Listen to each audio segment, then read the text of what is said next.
It-tħejjiet tal-Business Roundtable organizzat mir-rivista rinomata The Economist jinsabu kważi lesti.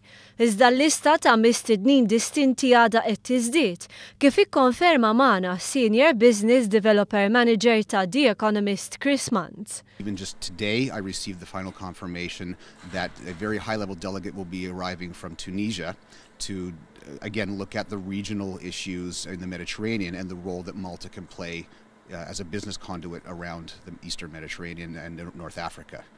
Il-ħamis 6 ta' Marzu se jindirizzaw ir-Roundtable l-eks Komissarju Ewropew Lord Mandelson u l-eks Prim Ministru Taljan Mario Monti fost oħrajn.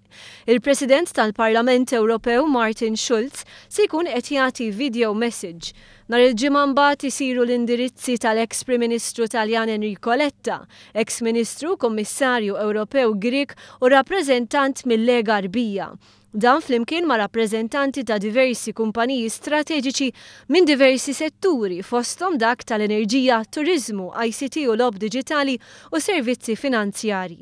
Naturalment se jkunu qed jindirizzaw lil dawk preżenti il-Prim Ministru Malti Joseph Muscat, id-Deputat Prim Ministru Louis Grech, diversi Ministri Maltin u l-Editur u l-Consultant Editor ta' The Economist. Staqsina l-fejn tażlet Malta l-avveniment bħal dan. Għal dan wieġeb li din l-aħħar sena permezz ta' gvern ġdid Malta ttirat ħafna attenzjoni leha.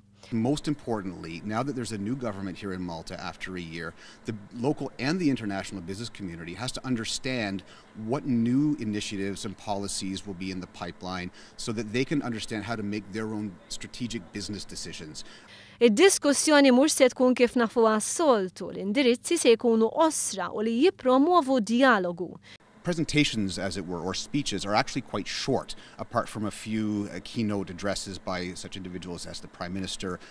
The rest are really quite brief, to the end of facilitating a discussion and a dialogue amongst those people on a panel.